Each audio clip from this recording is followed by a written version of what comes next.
Hi everyone, welcome to exam point two. दोस्तों, हम आ चुके हैं। मैं मोनिका आपके लिए लेकर आ चुकी हूँ ताज़ा ताज़ा बिल्कुल एनर्जी के साथ, भरपूर एनर्जी के साथ ज्योग्राफी की क्लास हम स्टार्ट करने वाले हैं, जो कि आपके आगामी आने वाले एग्ज़ाम के लिए बहुत ज़्यादा हेल्पफुल होने वाली है।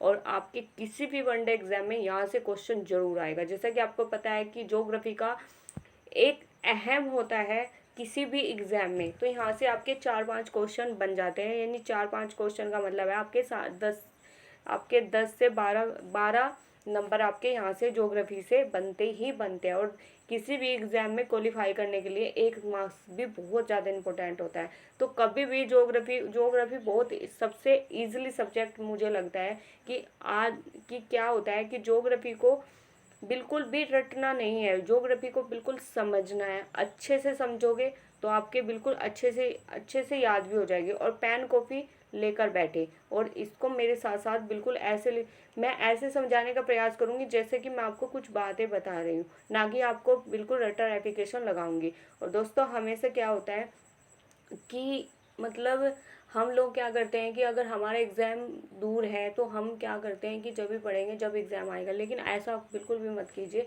क्योंकि जब एग्ज़ाम सर पे आ जाता है तो कोई भी नहीं पढ़ पाता, और ऊपर से आप कंफ्यूजिंग में सब कुछ वो भूल जाते हैं जो आपने आज तक याद किया है।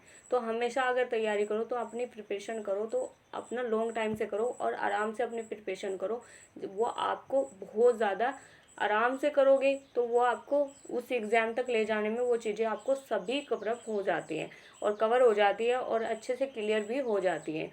तो उन चीज़ों में आप कभी कंफ्यूज नहीं होंगे। तो मेरा आज का इस वीडियो का टारगेट रखती हूँ मैं 1000 लाइक का। और दोस्तों, इसको लाइक शेयर सब्सक्राइब करना तो बिल्कुल भी मत भूलें, क्योंकि बहुत ज़्यादा मेहनत लगती है एक वीडियो बनाने में। तो प्लीज़, मेहनत के लिए इतना तो बनता ही है। तो चलिए देखते हैं ज्योग्राफी, यानी उत्तर प्रदेश जेल वार्डर के लिए। और अभी मैं आज आपको बता दूं कि अभी उत्तर प्रदेश में जैसे हमारे CISF होते हैं, तो ऐसे ही यूपी गवर्नमेंट के अभी हमारे मुख्यमंत्री जी योगी आदित्यनाथ ने अभी UPSS ऐप का गठन कर दिया है। तो उसमें भी आपके यहीं से अगर उसका भी एग्ज़ाम होगा तो उसमें भी हिंदी यहीं से आएगी, क्योंकि आपको पता है कि यूपी के एग्ज़ाम में हिंदी ज़रूर आती है। तो यहाँ से आपके हिंदी के क्वेश्चन ज़रूर बनेंगे। तो दोस्तों, उसके लिए भी आपकी बहुत ज़्यादा खुशखबरी आई आपके लिए कि आपके उसकी भी वैकेंसी ज़रूर आएगी, क्योंकि इसमें फ़ीमेल नहीं है।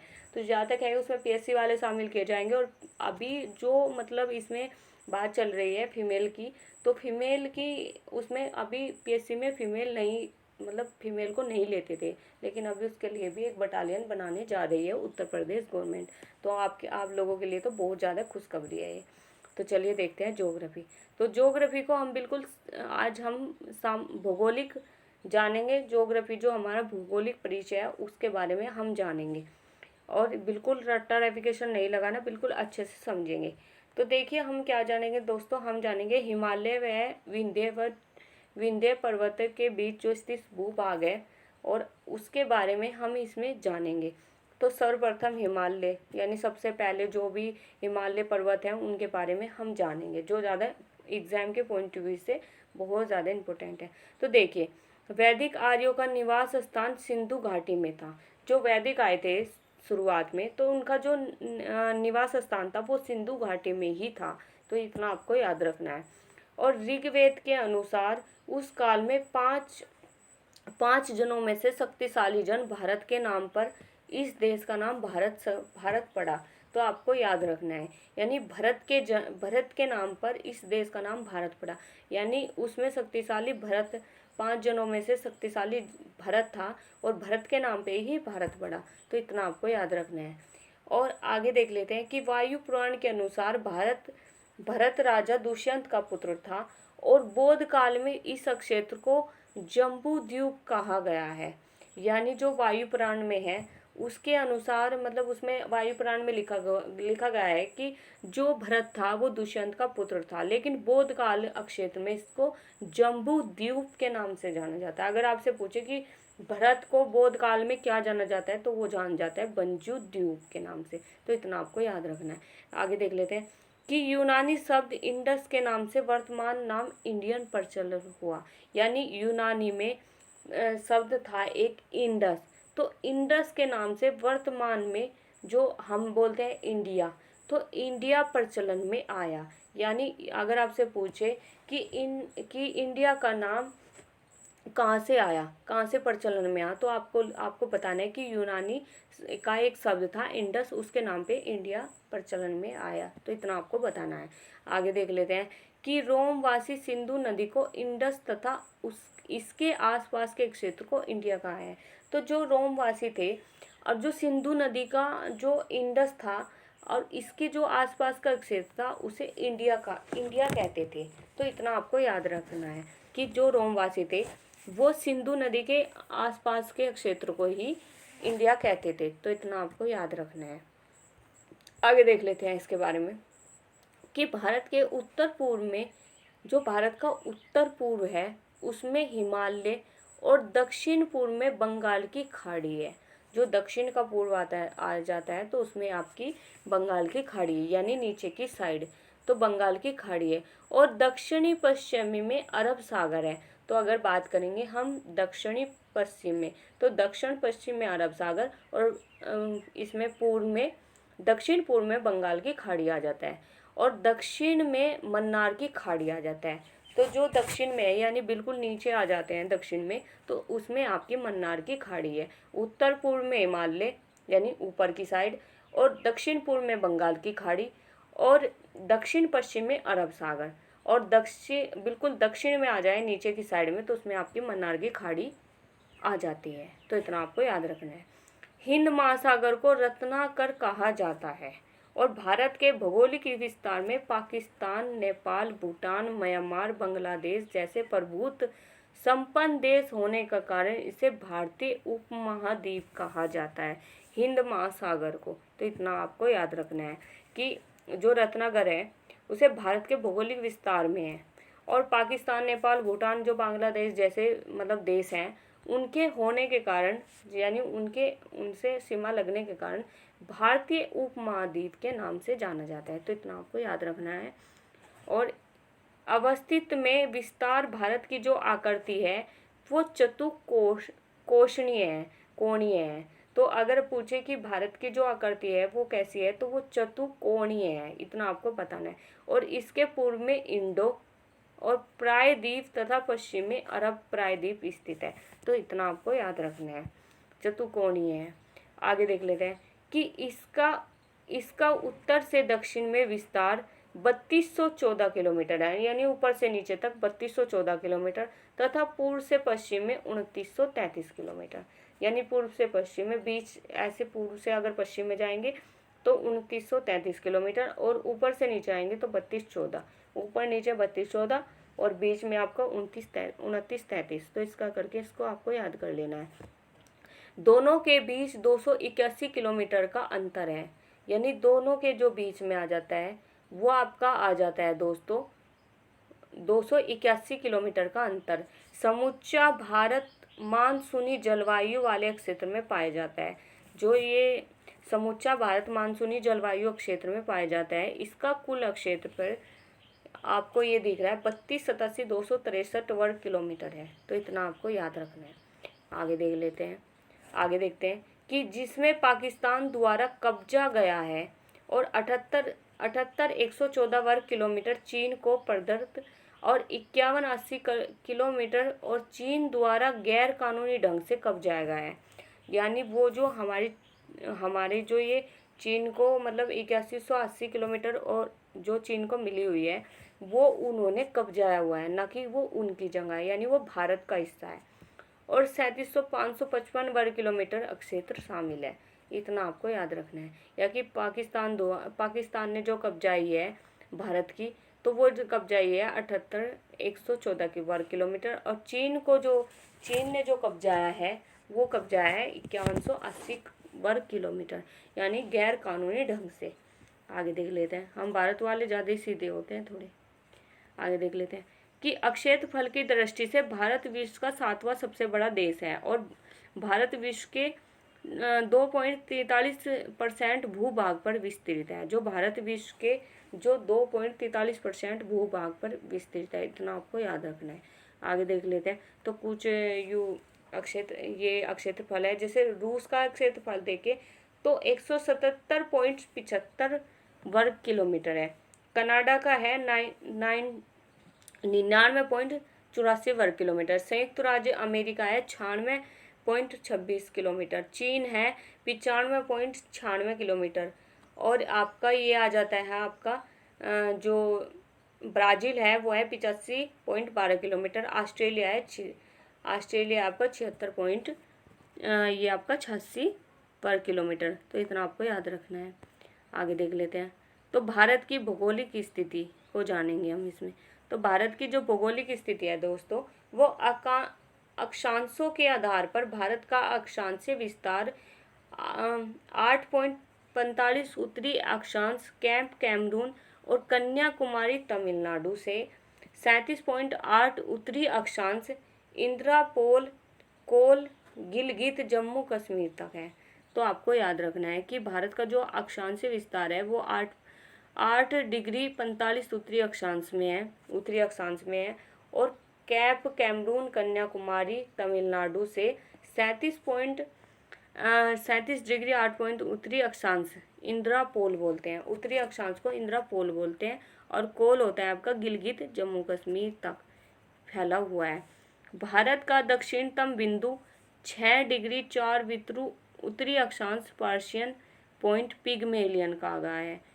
भारत का जो दक्षिणतम बिंदु है उसको आपको पिगमेलियन कहा गया है, जो पॉइंट ला की चोंग इंदिरा पॉइंट के नाम से भी जाना जाता है। जो आपका दक्षिणतम बिंदु है उसको इंदिरा पॉइंट अंडमान निकोबार, ठीक है, इसको आपको याद रखना है। और आगे देख लेते हैं। आगे है आपका कि अक्षांश दृष्टि से भारत उत्तरी गोलार्ध में स्थित है। भारत को अगर देखें कि भारत कहाँ है, तो भारत अक्षांश में उत्तरी गोलार्ध में स्थित है। और भारत का दक्षिणी भाग है वो उष्णकटिबंध में तथा उत्तरी भाग उपोष्ण में है। अगर बात करें दक्षिणी भाग का तो वो उष्णकटिबंध में है, उत्तरी भाग आपका उपोष्ण शीतोष्ण कटिबंध में है। इतना आपको याद रखना है। और उत्तरी गोलार्ध में भारत स्थित है।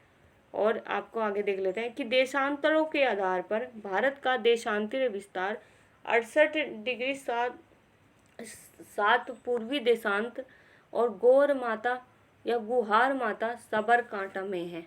तो इतना आपको याद रखना है, पूर्वी देशांतर। आगे देख लेते हैं कि गुजरात से 97 डिग्री 25 पूर्वी देशांतर और किबूती वालागू कस्बा त्यांग जिला अरुणाचल प्रदेश तक विस्तृत है। जो गुजरात से आपको बात करें कि 97 डिग्री से 25 पूर्वी देशांतर और किबूतू वालागू कोसावा तथा त्यांग जिला अरुणाचल प्रदेश तक विस्तृत है। तो इतना आपको याद रखना है। ये आपको इसमें दिख जाता है। इसमें आपका देखिए इंडियन ओशियन है, इसमें आपका अटलांटिक ओशियन है, इसमें अफ्रीका है, और इसमें देखें तो इसमें क्या है, ये आपका यूरोप, ये आपका एशिया महाद्वीप है, ये अफ्रीका, ये नॉर्थ अमेरिका है।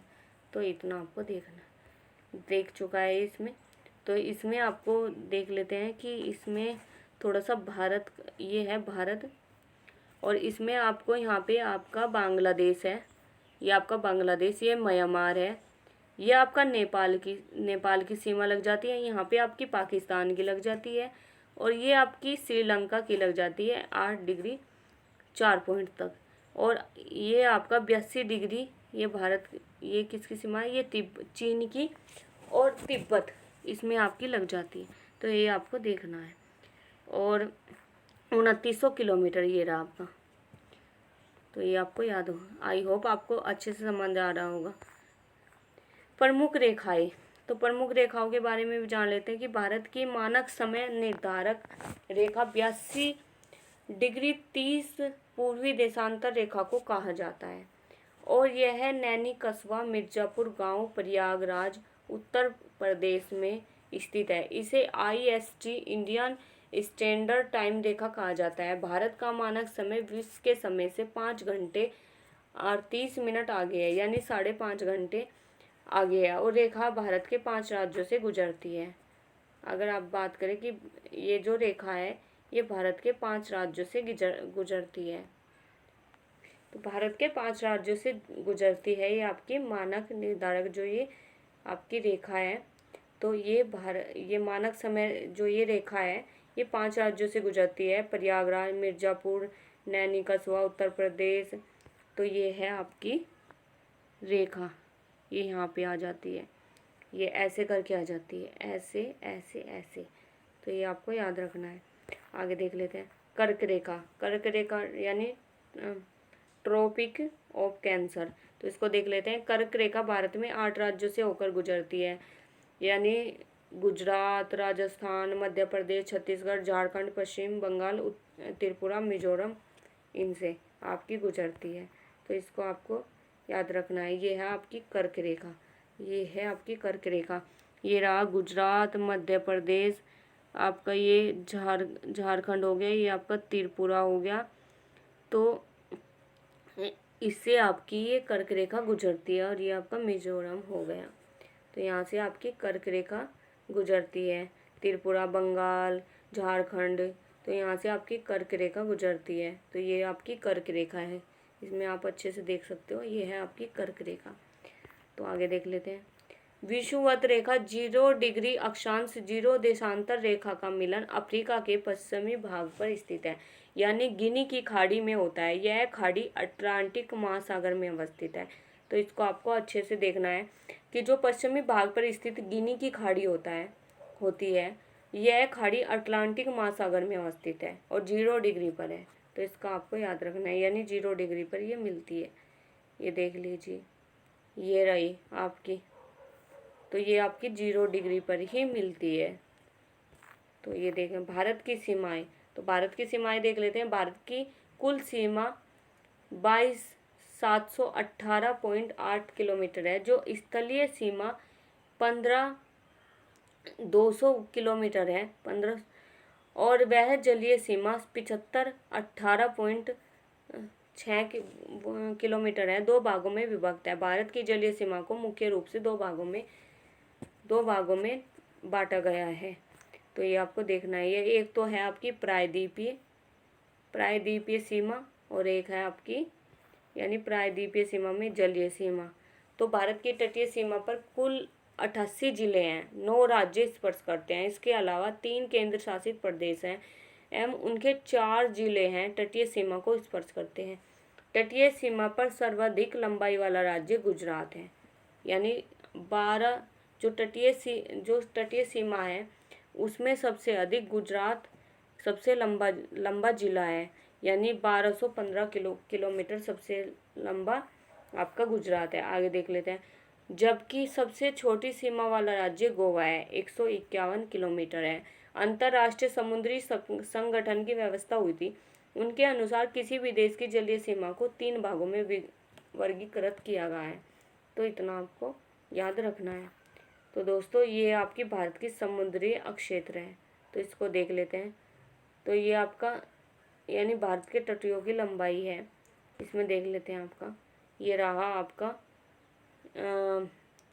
ये आपका सरकार तट हो गया, ये पादुचेरी उत्कल तट हो गया, ये आपका ये कोरोमंडल तट है। ये इधर आपका जो पश्चिमी में है ये मालाबार तट हो गया, ये कोकण तट हो गया आपका। ये आपका यहाँ पे निकोबार और अंडमान निकोबार हो गया, और ये आपका कच्छ तट हो गया, कच्छ का तट। ये वेगा तट बंगाल की खाड़ी, और उत्कल तट ओडिशा में ये तो उड़ीसा के नाम से उत्कल तट आराम से याद हो गया। और सरकार तट ये आपका आंध्र प्रदेश। तो इतना आपको याद रखना है। कोरोमंडल आपका दक्षिण में, और ये आपका इधर भी आपका मालाबार तट भी इधर आपका पश्चिमी दक्षिण में। तो प्रादेशिक जल सीमा यानी इस क्षेत्र सागर भी कहा जाता है, जो आधार रेखा है से 12 समुद्री मील नॉटिकल मील को दूरी तक विस्तृत है। इस क्षेत्र को उपयोग करने का भारत को संपूर्ण अधिकार प्राप्त है। और आधार रेखा टेढ़े मेढ़े तट को मिलाने वाली काल्पनिक रेखा है, जिसके माध्यम से सागरीय जल को आंतरिक जल कहते हैं। तो दोस्तों आज की वीडियो हम यहीं समाप्त करते हैं, क्योंकि थोड़ा लंबा टॉपिक है। आई होप आपको थोड़ा समझ आ गया होगा, और कल हम इसको अच्छे से बिल्कुल ख़त्म कर देंगे। जो भी है भौगोलिक क्षेत्र है, जो आपको बिल्कुल भी दोबारा इसको देखने की ज़रूरत ना पड़े, और इसको अच्छे से आप अपनी पेन अपनी नोटबुक में उतार लीजिए। तो आज की वीडियो हम यहीं समाप्त करते हैं। तो थैंक यू सो मच।